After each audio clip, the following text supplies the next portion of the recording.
Hello and a very warm welcome to the Total Saints podcast. This is our weekly get-together where we discuss the last 7 days supporting Southampton Football Club. We're live streaming our podcast on Facebook, Twitter, Twitch and YouTube. And if you're watching on YouTube, make sure that you subscribe to the channel to be the first to see the new videos. As always, a massive thank you to our TSP patrons who make all of this possible. You can visit patreon.com/Total Saints podcast to find out more about getting involved. And thanks to our sponsors this week, Pundit Games. Pundit is the new card-based football trivia game that you can play anywhere. You can play as a group or just in a pair. Rounds last around 45 minutes and there's 900 questions to get through across various categories like the 90s Premier League, the Three Lions and the World Cup. Now, Pundit are offering TSP listeners 20% off their purchase when they use the code SAINTS. Just head to punditgames.co.uk and you'll be able to enter the code as you check out. You'll also find a link to the website and the code in the YouTube and the podcast description. Now, coming up this week on the pod, we saw Saints fighting back from 3-1 down to secure a valuable point against Tottenham at St Mary's. Plenty of talking points from that one. Wednesday was a good chance to climb out of the bottom three with a win over Brentford, but true to form, Saints fluffed their lines. But was the game lost before kickoff? And when the Premier League resumes after the international break, it's going to be a trip to West Ham, so we'll preview that game. My name's Martin Starke, and I'm joined this week by Steve Grant, who's the owner of SaintsWeb. Glen is the writer of the blog League 1-10, and Alfie House is the Southampton reporter for the Southern Daily Echo. All underpinned by our TSP patrons. This is episode 226 of the Total Saints podcast. Now, in a season of so many lows, absolute credit to the team for fighting back from 3-1 down to secure what could be a very valuable point against Tottenham. At St Mary's, Steve, going to start with you this week. It wasn't perfect, but it was better to watch and a decent end to the game. That was good fun. Really enjoyed it, especially that second half. First half, I thought we were decent enough, albeit sort of gave Spurs worrying amount of space down our flank on the counter-attack, which they kind of eventually took advantage of. But I think given the sort of injury disruption in the first half for both teams, I mean, Spurs were lucky in that the subs that they were able to bring on were actually better than the players that they brought off, whereas we didn't quite have that luxury. But we adjusted quite well, I thought, and yeah, played some good stuff. Few individuals stood out. I thought Walcott was excellent, which, I mean, I think ultimately, I mean, he's got a large volume of work against Spurs, hasn't he, from his Arsenal days, and does seem to particularly enjoy playing against them.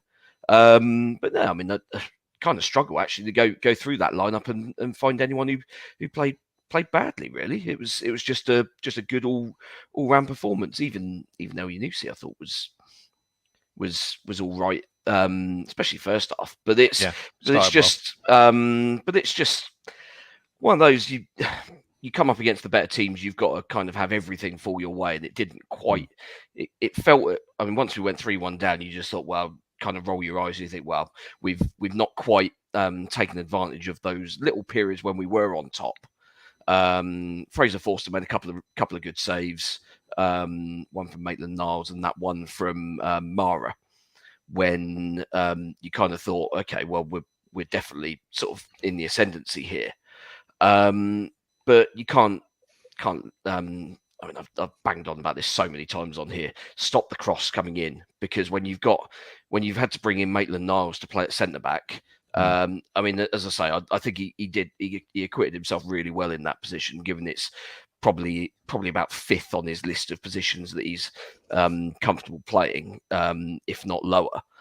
And yet he's kept Kane fairly quiet up until the one time where he didn't.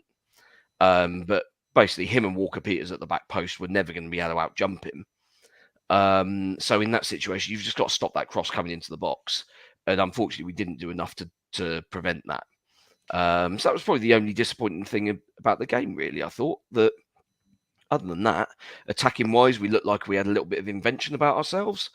Don't know whether that was anything different that we did, or maybe that Spurs were just quite open. And I mean, to be honest, from midfield backwards, we're actually just quite bad. And I mean, I've seen a lot of reaction where people have said, "Well, I mean, that's we should have had 3 points out of that game. But at the end of the day, when you're 3-1 down with 15 minutes to go and you take something out of the game, you've got to be. I think you've got to be quite pleased with the way that we've fought back, and you've now got 2 weeks to prepare for what's looking like a massive game at West Ham. That's a good point, Glenn, about the international break. A solid performance to take into the break, because we don't play for a fortnight now. And I think what impressed me most was that you got the impression that the heads never dropped yesterday. No, they didn't at all. And we actually did something. We actually did something about the fact that we were behind. We're going to talk about the Brentford game in a minute, which is one of a long list of games this season where we've gone behind, done absolutely nothing. And I know Ruben Sellers is probably going to get a bit of stick about the Brentford game. You've already set that one up. But in the Spurs game, okay, the first 2 substitutions were forced upon him.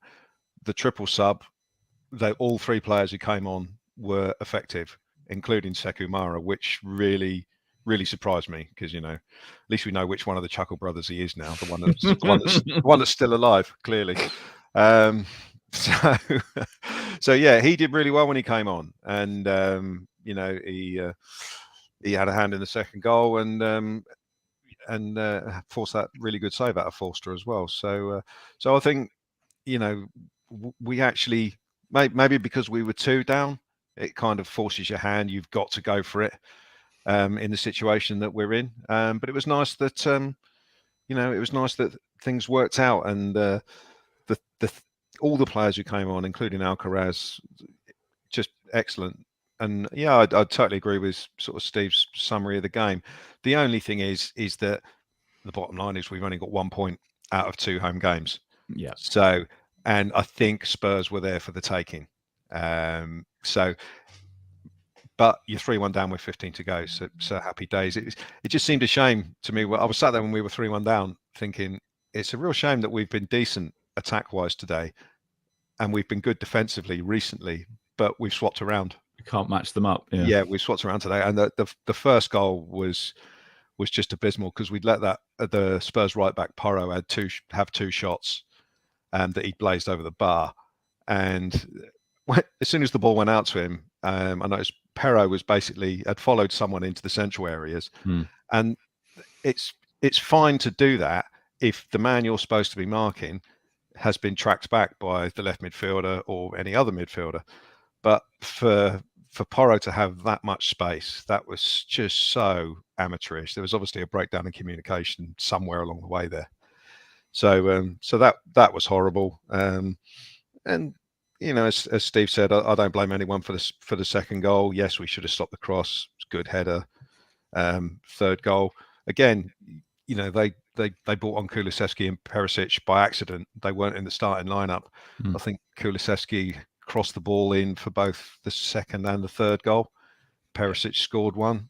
So Conte's meltdown after the game, it would have been even worse if he hadn't brought on those 2. And you obviously don't like.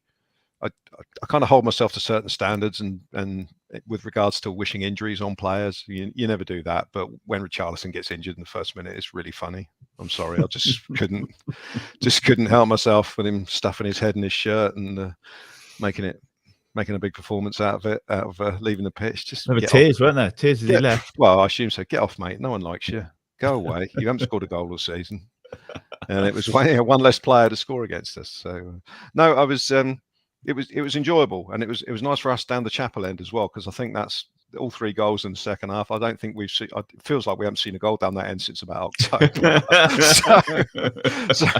so that was quite nice. So yeah, it was an enjoyable game, but in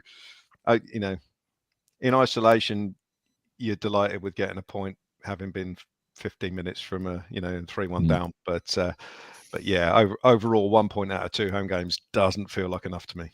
Yeah, well, we'll get onto that a bit later. Alfie, I guess, as Glenn said, you kind of settled for a point before the game, but what were your thoughts when that final whistle went? How did you think it all worked out?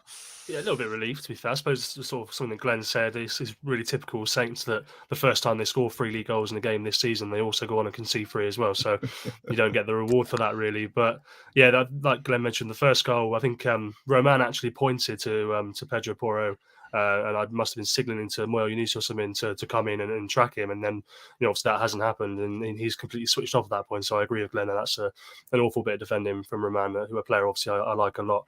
But yeah, I thought it was exciting. Like we said, we hadn't seen goals this season, and I tweeted before the game actually about the front four, which I'm going to keep on tweeting things as well because I jinx it every time now, and whatever I say is wrong. So I'll keep on saying negative things about them. They'll perform, but I can't believe they spent £50 million on forwards, and yet the best 4 options they've got are the ones that were here last year and weren't good enough then. How has that happened? But to their credit, I mean, Steve mentioned Theo Walcott made a lot of things happen, found a lot of space. Stuart Armstrong and Yunus did their work, and Che Adams scored for the first time since November as well. So they actually found those little pockets of space, and it becomes abundantly clear to me now that I think Steve mentioned it maybe before we went on air. But Southampton is so much better attacking the teams that are meant to be on the ball and meant to have the impetus. When a team like Brentford says to them, right, well, come on and break us down, we're not going to give you the space. They just can't. They have no way of getting in. They don't like scoring all night. Brentford then just mastered them on set plays and destroyed them. We'll get onto that as well. But now they're going to go on and face, I can't exactly remember. Is it Man City's too much? But the other teams, I can't quite remember who we have. But there are teams there that are going to want to be attacking and want to be on the ball. And they're the ones I actually feel more comfortable with Southampton taking on and potentially scoring.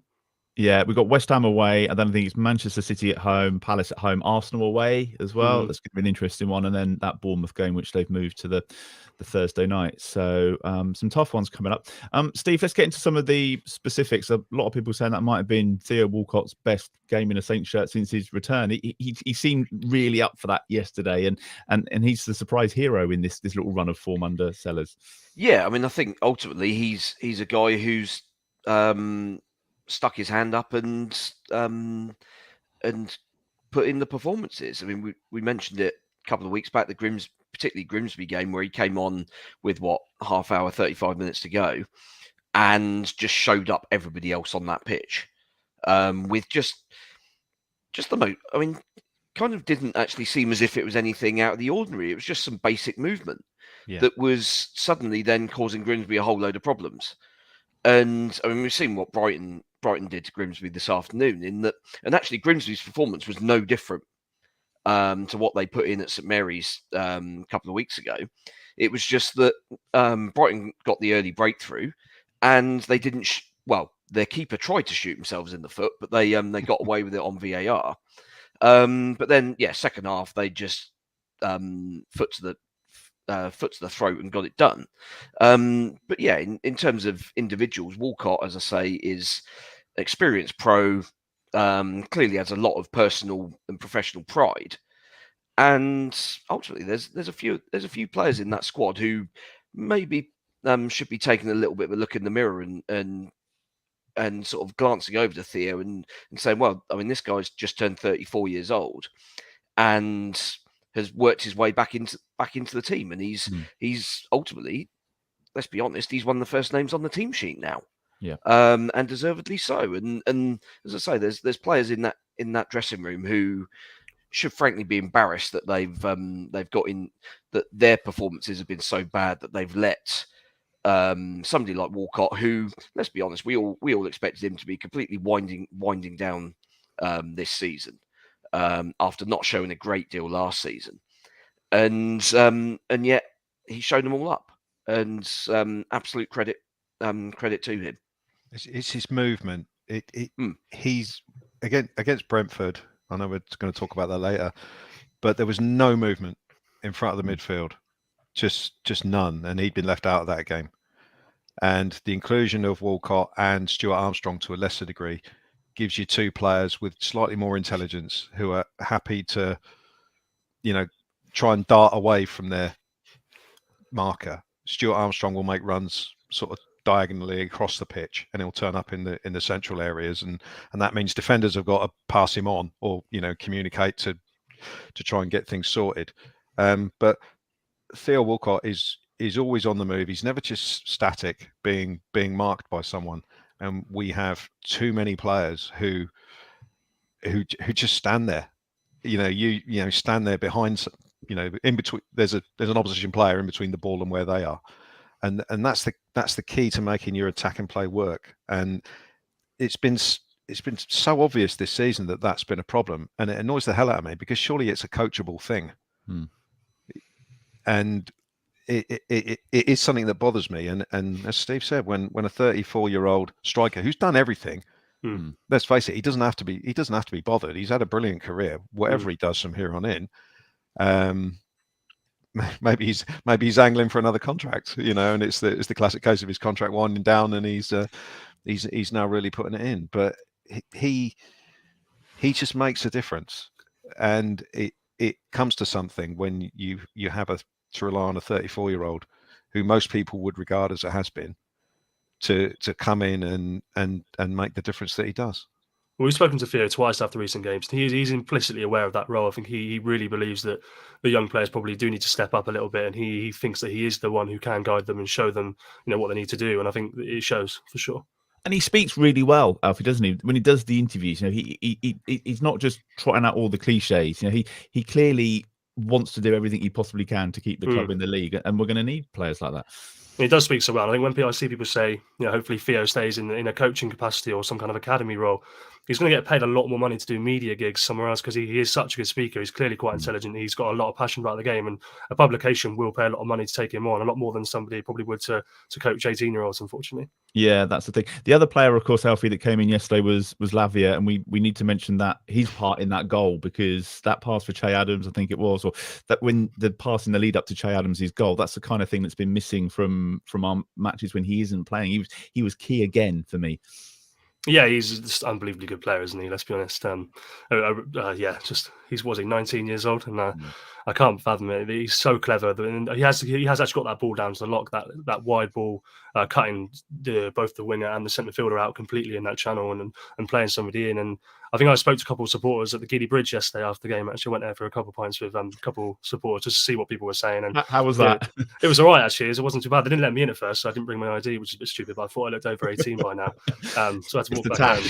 Maybe it is. Yeah, I've had since when have Weatherspoons given a damn about you being over 18? Big Saturday night for them, wasn't it? But somebody pointed out that I think at the end of the game, Remy Lavia, he's always the one that's leading the celebrations. He clearly loves it, doesn't he? He loves getting involved. He's been seen in like Twitter Spaces and all these things, listening. But he's there, sort of pointing at the ground and getting players to come over and really get stuck in the celebrations. And he's such a big fan favourite. You just only hope that they can do enough to persuade him this will be the place to stay.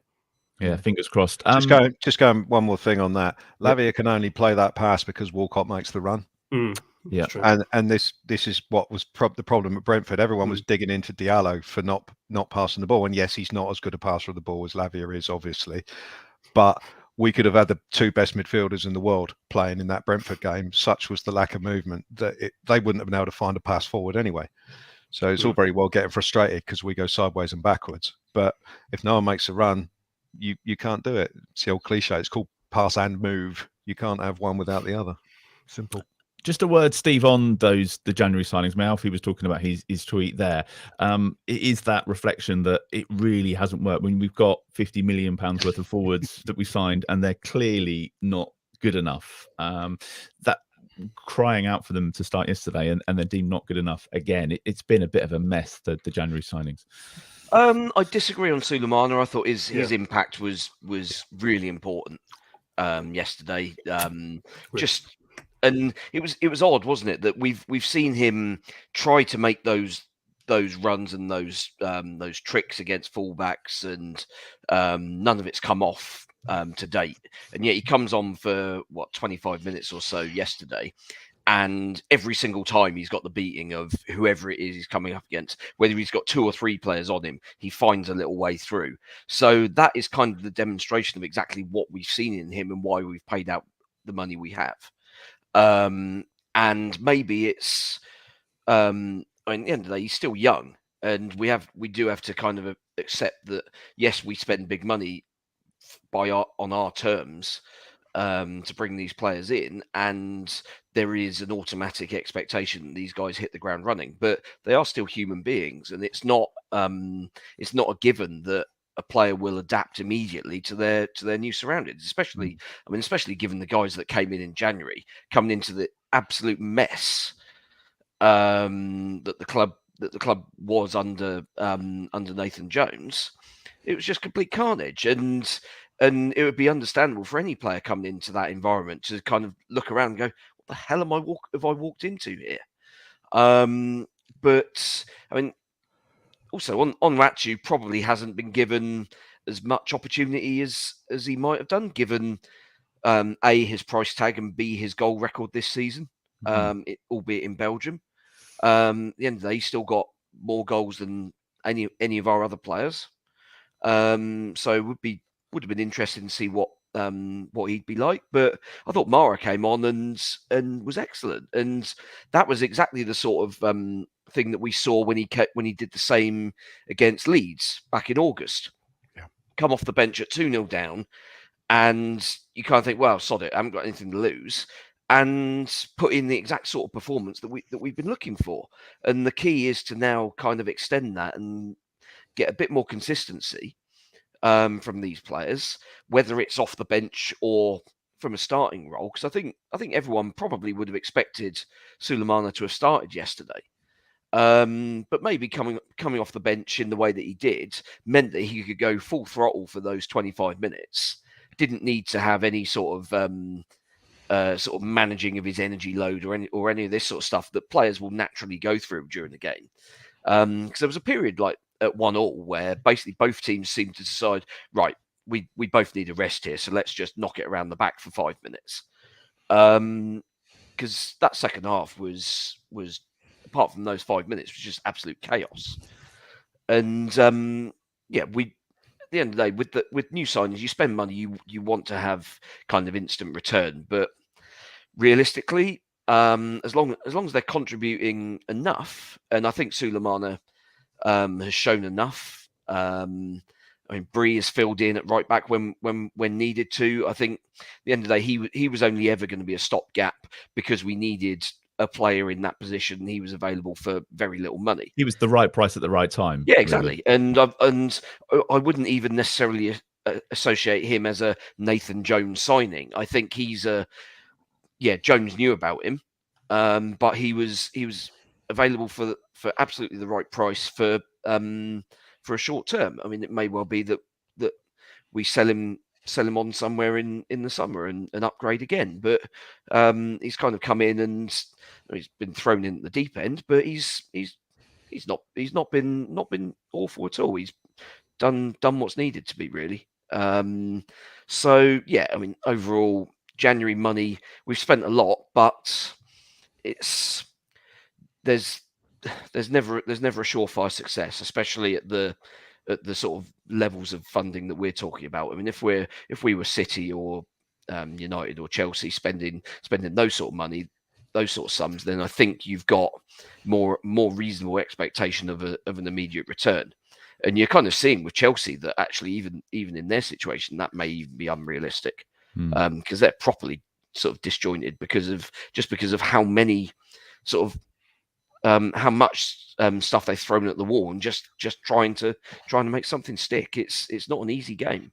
Do you think, Alfie, the international break is come at the right time? It's a good opportunity. I can't imagine the players getting much time off. They're not going to be told to go to Dubai for a week, are they? So is this a good opportunity to work on patterns and play and things with the new guys that came in? I think he's also a needed opportunity to rest the body. I think that's 6 games in 3 weeks? Is it back to back for 3 weeks in a row potentially? And they're going to have to work out something in terms of that back line. Obviously, we don't know how long Bednarik will be out for. Hopefully, it's just a couple of weeks. But Bella-Kotchap is certainly waiting on a specialist to tell him how long he'll be out for, and whether that's he needs surgery that he didn't have in order to make the World Cup, which I think is a totally understandable decision to make as a young player. You want to go to the World Cup of your country, but it might cost him a few months now. So we'll have to see what that is. But I think he's definitely needed a mental reset. Think about the final 10. 10's a nice round number as well. Ruben Sellers is a process-driven manager, and he'll be thinking about how to attack this 10 as a block of 10 rather than just match by match. In terms of working the patterns of play, I don't know exactly how they go forward from here, because we saw the 4-2-2 at the weekend. It looked like 4-3-3 was going to be the way. They are linking up well. Campbell Dean, like you say, is a good impact option. I don't know what the best 11 is right now. I really don't, and I think I probably should. Do you know the best 7 or 8? Because that's what Sellers was talking about, wasn't it? Having that core of 7 or 8 players. Do you think that's the important thing, and the others can fit in around that? But I'd have told you a week ago that the midfield 3 of Charlie Alcaraz, James Ward-Prowse, and Romeo Lavia had to happen. But when you see yesterday's game, you can think that actually this 4-2-2, that Alcaraz doesn't really fit in that system, and he's too good to almost not play. But where are you going to utilize him in that? So I think there's definitely things for them to work out, and it's a welcome 2-week break. It really is. I'm going to have a week off as well, but I'm trying to rest myself for sure. You've been trying to have this week off for about a month, haven't you? I did actually have a week off. I'm having another one because we're all lucky. Quick word on Prowse, Glen. Soft penalty, but we'll take it. A spot kick. You haven't scored the last 2 against your old next door neighbour and your best mate. I think his best mate. Paul his Merson best mate joking on was, his best mate was kicking the hell out of the penalty spot when no one wasn't looking. I saw that. Yeah. A few people joking that he might have asked him a wall on the line just to bend it around the wall. But nervous for him, I certainly was. I just thought, oh gosh, this could go either way. Well, it took some bottle, bearing in mind he's missed his last 2. 90th minute penalty to rescue a point against, like you say, is a player who he's probably practiced against hundreds of times. That took some bottle. I thought Sekamara was going to take it because he grabbed the ball, and I thought, they've handed it over to someone else. And I was that's a tactic to avoid any of the mind game stuff. Yeah, I've seen a few teams do this now, where someone who's got no business getting involved basically takes the ball. So you kind of think that the defending team basically goes after him, trying to get in their head, and then as soon as the ref says, right, put the ball down, you just hand it over. And they've had nothing. The actual takers then had nothing in their head for however long it's taken to keep checking his water bottle. Because he kicked the spot up, and then one of our players went and stood on the spot to stop anyone else doing it, and it all got a bit silly because it was the 90th minute. I assume there was some sort of VAR check to make sure that he had actually made contact with Maitland-Niles. The best angle for that. I mean, you look at most of the angles, and it doesn't look like there's any contact at all. But then there's an angle from high up behind the chapel end, where looking down, you can clearly see he's kind of kicked the side of his calf. It's a bit harsh, isn't it? Because as a defender, he's just gone to smack the ball away, and in the process of swinging his leg, Maitland-Niles has come across him. So it's a tough one, but at the end of the day, you've booted a player in the penalty area, so it's going to be a penalty. So I was glad. Going back to Prowse, I'm glad he changed sides. Although it was obvious he was going to change sides. Yeah, Forster knew he was going to change sides, and bearing in mind how big Fraser is and how high he can get his hand up. He's saved a few over the years on a dive. That was a perfect penalty. Well, he saved one last week against Forest. Yeah, but that was unsavable the way he hit that. So brilliant. And you end up looking at your watch thinking, how long is there to go? Can we nick it? I was thinking Omri Kamara in that ultimately unsuccessful attempt to avoid relegation in 2005, and we beat Norwich 4-3. I was thinking maybe, come on, but no, it was not to be. But it was it was a brilliant moment for Prowse to actually knock a penalty in, and I think he would have been very, very relieved, bearing in mind who was in goal. Yeah, relief all round. I promised a shout out to Sarah, who says, yesterday I wore my TSP t-shirt. So does that mean it's a lucky charm? Well, you'll have to wear it for the West Ham game, Sarah, and let us know how you get on. But in terms of the league table, unfortunately, it doesn't change much. We've got to get onto the Brentford game. If Spurs was a good fight back that showed plenty of spirit, Brentford was just one of those games that disappointed on so many levels. Steve, going to start with the team selection, I guess. Lavia and Walcott dropping out of the team, Elyounoussi, Diallo coming in. We were all like, what on earth is going on? Could you understand why he made the changes? I know he was trying to justify it afterwards. He was asked about it, rightly so, but it was a strange one for me.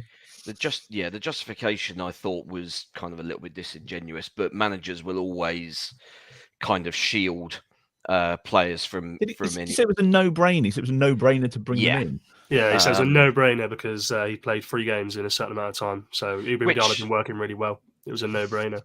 As I've said before, we've got no idea what goes on at Staplewood day in, day out. So it may well be that Diallo has looked amazing in those training sessions, but the guys around him, regardless of whether Diallo himself was any good or not, the guy, as Glenn mentioned earlier, the guys around him gave him absolutely nothing. There was no movement around him. Nobody was Nobody was showing for a pass that wasn't basically eye of a needle, 1% chance of actually pulling it off. A couple of times he tried it, and he kind of almost got through, but they didn't at the end of the day. And the problem is that everyone then takes their frustration out on him, and his confidence drops. So what does he do? He then turns and plays a safe pass every time. And he wasn't the only one that did it. Prowse was doing it a lot. Yeah. Perro was doing it a lot rather than try and take on their fullback. And yeah, it was just frustrating. Brentford came for a point with the intention of, if they get set pieces, then right, this is where we're going to hurt them. And we gave them basically 3 really good opportunities in that first half from corners, and third time lucky they kind of got it right. Having been given those let-offs, there should have been a little bit of a chat and a reorganisation, because those were the same corners that we were getting done by Leeds back in August. Exactly the same. Near post flick, leaves someone completely unmarked at the far post. And it seems as if we're still not quite learning our lesson from these. So that was kind of the biggest concern, I thought, from the Brentford game. There was a lot of effort, and I mean, look at the possession stats. I think we had something like 75% possession in that second half. Brentford basically didn't bother getting out of their half until that breakaway goal in injury time. I mean, it's been a while since I've seen a team that is that determined to basically take all of the time off the clock in such a cynical way as they did. I mean, it must have been 7 players down injured in that second half. Throw-ins were taking more than a minute to get back in play. Goal kicks, at least that, if not more. David Raya constantly picking the ball up and moving it to the other side of the goal, having already placed it down. But the ref had no interest in it, and he was quite happy just to get out of there with the bare minimum, really. So that was frustrating. But I think let's be honest, we could have played that game all night and not come anywhere near scoring. So it's not down to the time wasting that we lost that game. But it's just it's another thing that kind of piles up on top of the kind of disappointment that you see, because if there was a sense at the start, like early in the game, because Raya was doing this like in the first 5 minutes with the goal kicks, if there was a sense that the referee was going to be keeping on top of this, then at least the players know that they've got plenty of time in this game, because the ref isn't going to allow time to just drift away. And yet from the very first whistle, he was allowing it all to go on, and we got and we got the bare minimum. I mean, I think it was 7 minutes added second half, and I mean, they had, as I say, they had 6 or 7 injury stoppages, all the subs. Obviously, Janssen came on and somehow managed to split his head open inside 30 seconds. It was just ridiculous. So, I mean, it's surprising, isn't it, given the sort of media darling tags that Brentford have got for playing this sort of free-flowing football, high energy. And yet there wasn't really any of that. It was all stop-start. It was, right, get the game stopped. Someone go down injured. Somebody disrupt everything. Someone be a pain in the backside to somebody so they get a reaction. Like when Tony goes and leaves a foot in on Bazunu with a few minutes to go. Bednarek, and absolutely fair play to him for doing this. We've had a pop at Bednarek for lack of team spirit and all the rest of it for the last 2 years, really. And yet he's the guy that's seen Tony do this, and he's gone in and confronted him about it, and he's absolutely right to do so. But of course, that situation then takes another 30 seconds to a minute off the clock.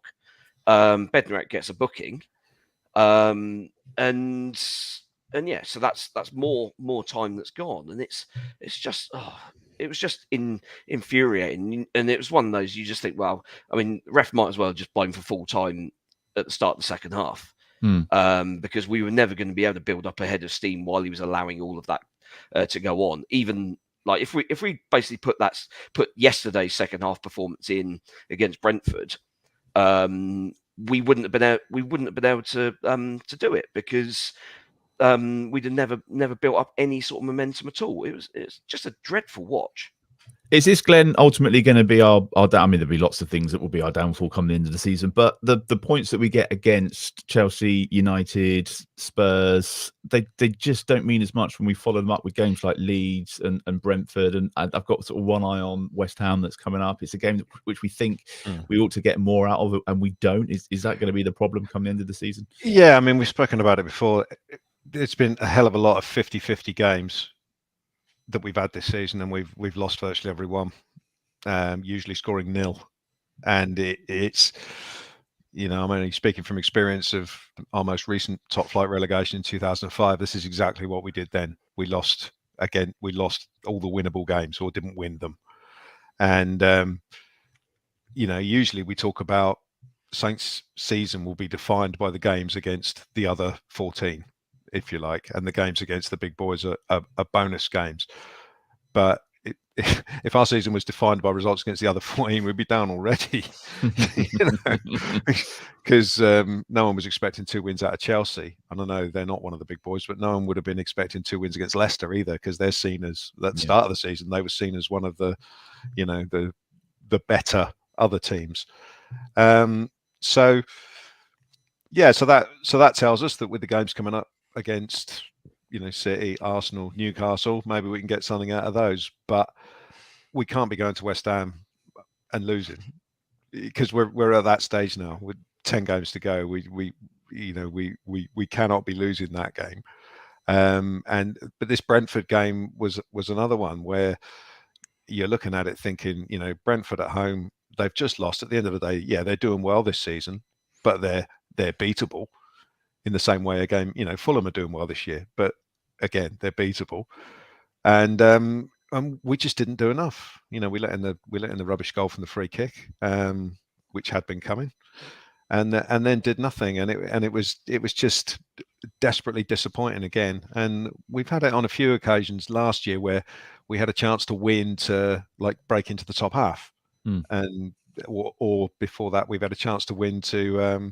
Oh no, my dog's making an appearance. We, we had a chance to win, to break into a European place or whatever. And every time we've had that sort of opportunity to do something concrete in the league, it's, we've, I'm trying to think of a polite way of putting it. Yeah, bottled it. Messed the bed, basically.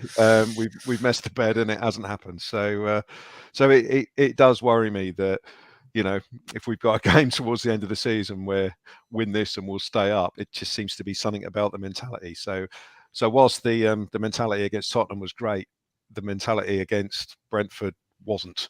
And we can't afford any more of these missteps. We've got to be competitive in every game from here on in, and just pick up as many points as we can, obviously. And what will be with the league table at the end. But I don't want to dwell on the game too much, Alfie, but maybe just final point.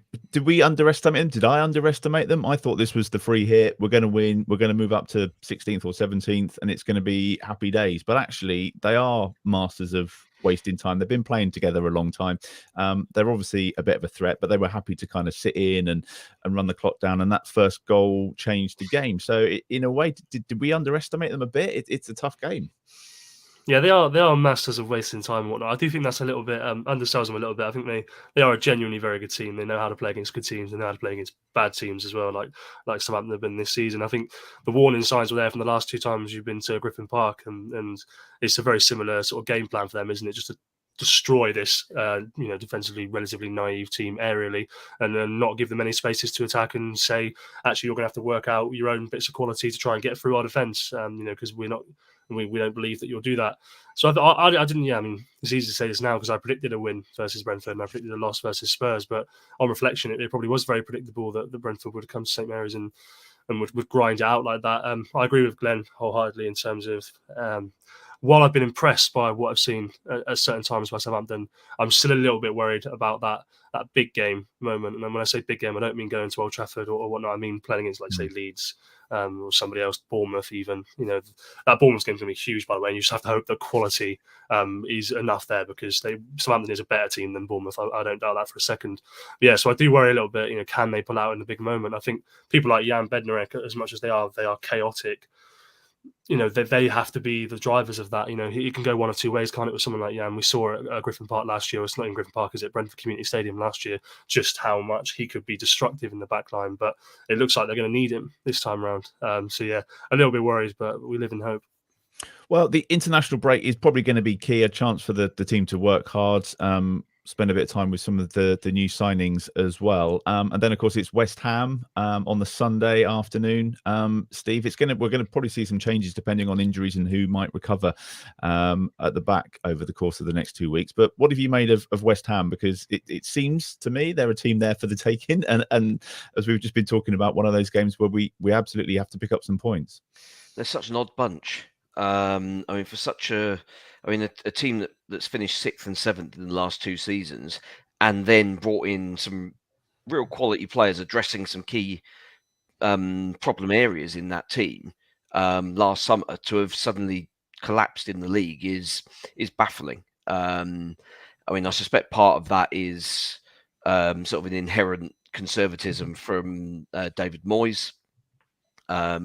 Previously, they were always the sort of well set up defensive team who would then hit teams on the break, with Antonio sort of tearing a path through any defense. And Antonio's not been anywhere near his normal level this season. Looked all right, I think, against Larnaca in midweek in the Conference League, and they've won every game they've played in that competition so far this season. But you would imagine that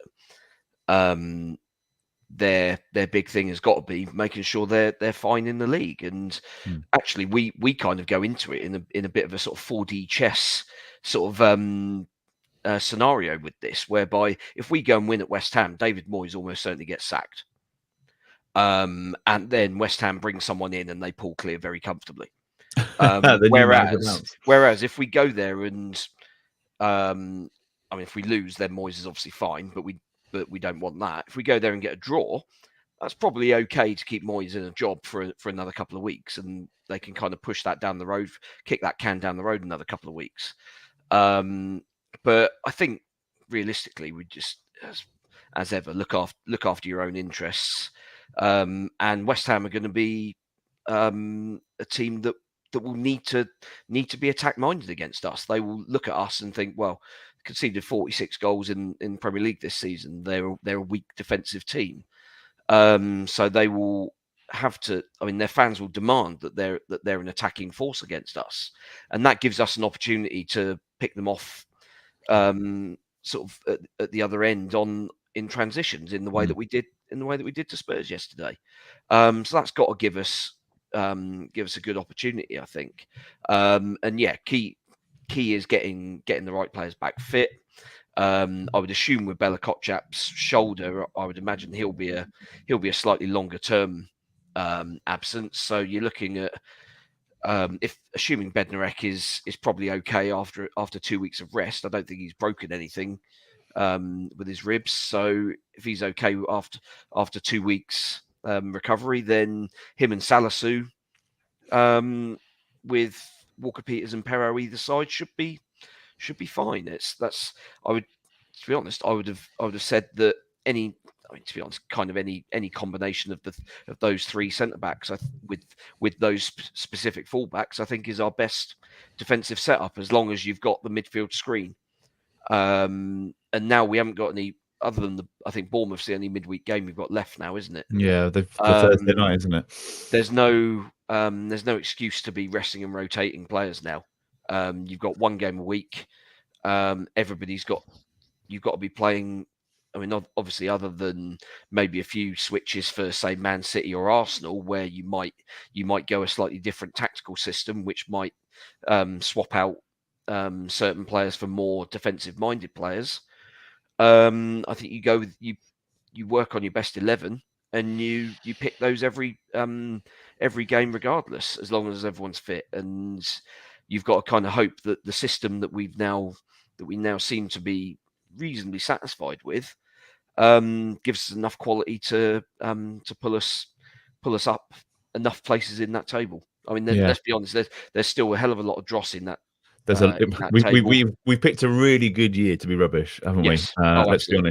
honest. Glenn, West Ham are going to be right on their manager's case if we start this game well. Is that the key? Do you think get a goal? Because we have won there. You know, we won there. I think last time out because for a while we just couldn't beg, steal or borrow in there, could we? Nothing would go for us. And then actually, it was the Christmas game, wasn't it? We went there and we won 3-2, I think. Yeah. So we can get a result there, and that getting an early goal is going to be key. Lavia, I assume, is going to start that one, the 4-2-2-2. Well, it was last year. It was Armando Broja's game, wasn't it? He dominated on that game, and that's what got us the win. It was my favourite game of the season, actually. I know everyone picked the Spurs game, but I enjoyed that West Ham one more. Yeah, I mean, it's nice to have won there last year because, as you said, the previous 4 years to that or whatever had been horrendous. I think they'd been uniform 3-0 defeats. I think we might have got one goal in one of them, got beat 3-1 or whatever. But yeah, I mean, the Euro Conference League, it's an interesting one. It's probably what's kept David Moyes in the job because it's ridiculous that with the players that they've got, the squad they've got, set up they've got, that they are in and around the bottom three. It's ridiculous, even more so than Leicester, who we spoke about a couple of weeks ago. I think patience is wearing very, very thin with David Moyes.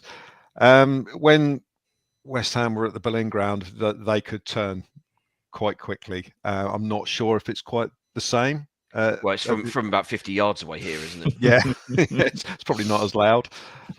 So I don't know if we can, you know, if we scored an early goal, whether that would change the atmosphere. I don't know. It's that toxic at the moment, but yeah, I agree with Steve's point. I think if we go there and win, then it will be. But I'm sure they'll support their team throughout. Got Danny Ings, of course. Oh yes, which is going to be an interesting one if he manages to not break anything in the next couple of weeks. He'll be probably leading the line, and you know, bottom line, he's a snake, but we all know he's a very good player. He can finish. Yeah, they've got a bit like us with Romeo Lavia. They've probably got Declan Rice for the rest of this season, so I'm sure they're going to play him every game. And I noticed that he's been sort of. I know it's one game they set up sort of 4-1-4-1, and he was like the sole defensive midfielder, which seemed, you know, it's unusual these days for teams to do that. So maybe that's an area that we can get around. Dangerous players like Ben Rama and Bowen, but they're just as likely not to be starting because, as Steve has said, David Moyes seems to be very, very defensive minded. So Ben Rama in particular, even though he's got decent output, Moyes doesn't seem to fully trust him or whatever. So yeah, cliche time. It is a massive 6-pointer, obviously, and it will set the tone. You know, it will set the tone. You know, a win in that game will be massive for us, not just because it will, you know, lift us a couple of places up the table probably, but it will certainly put a big spike in West Ham. So you know, someone's got to go down, and obviously we don't care who it is out of the other three. But you know, we need to win one of these games. We really need to win one of these games, and I would suggest the priority in this game will be not to lose. But you know, it's a game. Just imagine the reward of winning. So that's what I would like us to focus on. It's a good time to play them, Alfie, isn't it? I was doing my research earlier. I think it was Wigan and Leicester have survived in the Premier League when they were bottom with 10 games left to go. You talked about Ruben Sellers and the 10 games and that mentality. They've got to get everything right over the next couple of weeks and start that game. That first 10, 15, 20 minutes is going to be really key for what happens going forward. Yeah, and I think you've good research. What was it? Wigan and Leicester, only two teams that have done it. I imagine that if you look at the bottom place with 10 games to go, every other season in the Premier League, it's been a lot. You know, there's been a lot more space between the teams. Like this is incredibly close. You know, it's only 2 points from safety with 10 games. It really, you know, you beat West Ham and you could well be out of the relegation zone, and you might never fall back into it over the course of the next 9 games. So it's that close. There's that much potential there. I think in terms of adding on to what Steve said, I think that going to West Ham is potentially the best possible 50-50 game they could have. Whereas if Forest were to come to St Mary's or something, they'd be more than happy sitting back with a 0-0, and then they might just nick it. Other teams have come and done that. Whereas I agree that West Ham, the impetus will be on them to attack. And I think that of all the games that is a big 6-pointer, this might be the one. I'm telling myself this now because if I don't believe it, there's no point. But this might be the one that it actually suits them better than the opposition. And yeah, what a feeling it would be. West Ham away last year was one of my favourites as well. Glenn, I really enjoyed that on Boxing Day of all days. And Jan Bednarek, I think, scored a header as well. So hopefully we'll see that again. It's quite a good atmosphere. Apparently, when you travel to a game now, you've got when you get on the train, you've got everybody going to the ABBA concert and everybody going to the ground. And it's only when they get off the train, you've got everybody going to see ABBA goes left and everyone going to the football goes right. So it's quite it's an interesting atmosphere if West Ham don't get the win when everyone's. I must admit, I've been to the ABBA concert. What on there was a great evening. So strongly recommend that. Very good. I'm going to ask you all for score predictions. Steve, you said 2-2. I think a draw for the Spurs game. So I've got a feeling you were the closest, as it were. So I'm going to come to you first, Steve, for your prediction for the West Ham game when we eventually get around to that one. Yeah, I'm always sort of reluctant to predict a good result off the back of a good result because let's be honest, we've all seen this lot, and we know how we tend to fail to follow up on a promising performance and result with sort of back-to-back results and performances. But I just think 2 weeks, West Ham have got a lot going on. Off the field, there's a load of ructions in, like, fans not happy with Karen Brady and David Sullivan. Obviously, David Gold died a few months ago, and the kind of power sort of set up at London Stadium does seem a little bit off kilter from the fan base. So they're not a happy bunch, but as long as they're still winning games in Europe, then they're probably placatable. But I think if we go there and, as Alfie said, set our stall out early, get onto them from the start, their fans will turn very quickly, and it can then be kind of a more manageable atmosphere for us. So yeah, I think they'll score because I think Ings will score because that's what he does. 3-2 again. Why not? 3-2. I'm a bit worried about your prediction, Glenn. You didn't even want the dog to hear it. You've actually lasted him out. We should have asked him for his prediction. We're going to lose 4-0. No, we're not. I'll go for the optimistic 1-0 win. I think they will be slightly more tentative than we are. I just think we'll go there and we'll have a definite plan. I don't think Moyes will go flying at us, but there will be some onus on them to attack, and I just don't think they're good enough to stop us from scoring. As long as we don't have one of those dreadful days where we don't create a thing, I can see us having enough about us to give them a few problems. So I'll go for a 1-0 win. All right. And Alfie, is it a case of the winner takes it all? Yeah, I'm going for a 2-1 win, I think, for sure. I think Southampton take a relatively early lead. West Ham come back into the game, and then maybe one of the substitutions, maybe Sekou Mara or Kamaldeen Sulemana involved in quite a late breakaway. 2-1 win, everyone's happy. Some good positivity. Oh, yeah. everyone back on the train at Waterloo as well. There we go. Steve, quick one on the women's game today. It seems like the curse of not being able to score goals is spreading to the other teams. That was a disappointing result for the ladies this afternoon, and it looks like their season is pretty much over now. Yeah, season's done really. Nothing to play for with Bristol City. I think 11 points clear, possibly. But we've only got 5 games to go. There's no chance that's being overturned now. And to be honest, they've got a bit of a job on to stay in the top 5. I think with Birmingham below and Palace also with games in hand. Yeah, same as the men's first team. Can't score goals. They have a lot of the possession, play nice enough football. Once they get up within the final sort of 30 yards of the pitch, there's not enough pace to the game, probably not enough movement. And yeah, it's been frustrating because you can see that defensively they're sound. I think they've only let in 11 goals all season. So at the defensive end, they've been excellent, but you're not going to win enough games if you're not scoring more than they're much like the men's first team. They're not scoring a goal a game, and you can't expect to be pushing for a title with that sort of record, unfortunately. Yeah, simple game, isn't it? Thank you for joining us this week. Don't forget you can follow Total Saints Podcast on Facebook and Twitter. It's at Total Saints Pod. On the website, totalsaints.co.uk, there's a link to our online shop, which is the Total Saints icons. You can also drop us an email there as well, anytime you like over the next couple of weeks with your thoughts. You'll also find us, of course, on Patreon, and that's where you can support the podcast with a monthly contribution. It's patreon.com/Total Saints Podcast. 4 different tiers on there, ranging from £5 to £20 per month, and each of the tiers comes with different perks, including some weekly shouts for those patrons in our Francis Benali and our Mick Shannon tiers. So thanks to Dave Melton, Mark Atkins, Matt Hall, Andy Hollis and Anthony Thompson, who are all in our Francis Benali tier, and also to Colt Baker, Dave Ernsberger, Ed Busy, Nick Higston, Phil Cook, Matt Rose and Nick Reed in the Mick Shannon tier. Thank you, Steve. Thank you, Glenn. Thank you, Alfie. Thank you for watching. Thank you for listening. Of course, it's the international break next week, so no podcast, but we'll see you in a couple of weeks' time. Enjoy.